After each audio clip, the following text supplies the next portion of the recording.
Factsverse presents Teacher Gets Fired for Giving Zeros to Students Who Didn't Turn in Their Work. That sounds right to me. You don't turn in the work, you shouldn't get any grade at all. Anyway, we'll find out just exactly why this teacher was fired in just a moment. First, help us spread the word about Factsverse by clicking that like button, and also be sure to subscribe and click the notification bell so you don't miss our future videos. School. Most adults remember that part of being in school meant being held accountable. If you did the work and tried hard, you got good grades. If you goofed off and you didn't do your work, you got poor grades. The students who really didn't care and refused to do the homework and the studying, they were held back. And that's the way it was back then. The principals and the superintendents stood behind the teachers who thought that these measures were necessary. Private school. Over the years, private schools have changed. Many have a no-fail policy. The administration believes that since parents are spending thousands of dollars on their children's education, that their children should be guaranteed to succeed. Their parents also shouldn't have to pay tuition for an extra year, according to their mindset.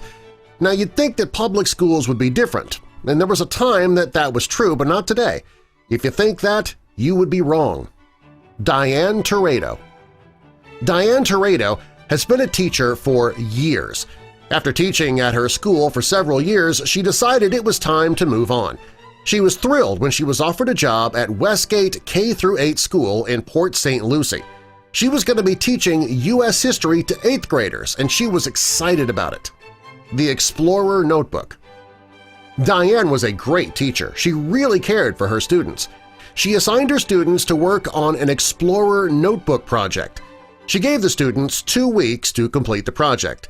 She was sure that that was more than enough time for the class to complete the work. When the project was due, some of her students didn't have their notebook completed. Diane told them that they'd be given 1 additional day to hand in the work. On the final due date, there were still some students who didn't turn the project in. Well, that forced Diane to give the students a 0. She didn't want to, but what else could she do?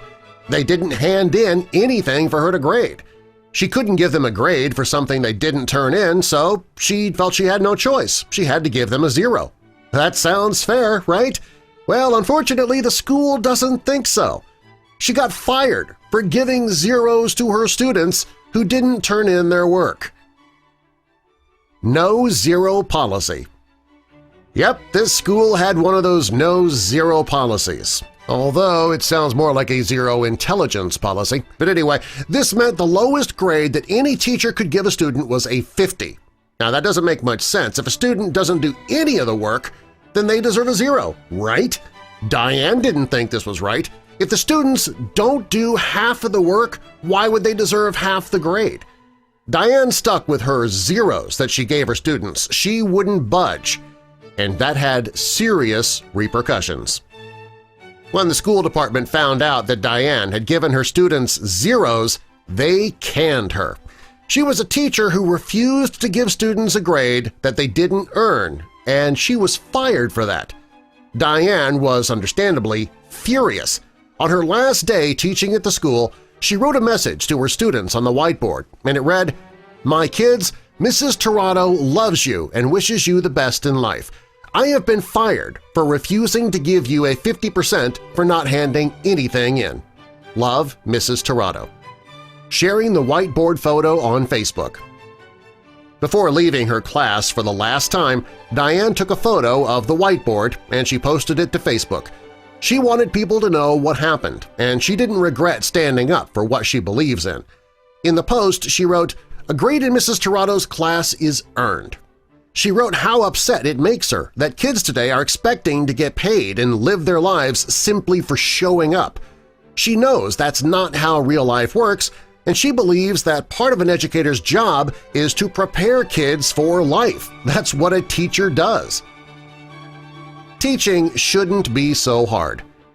Diane believes that teaching shouldn't be as hard as this school is making it to be.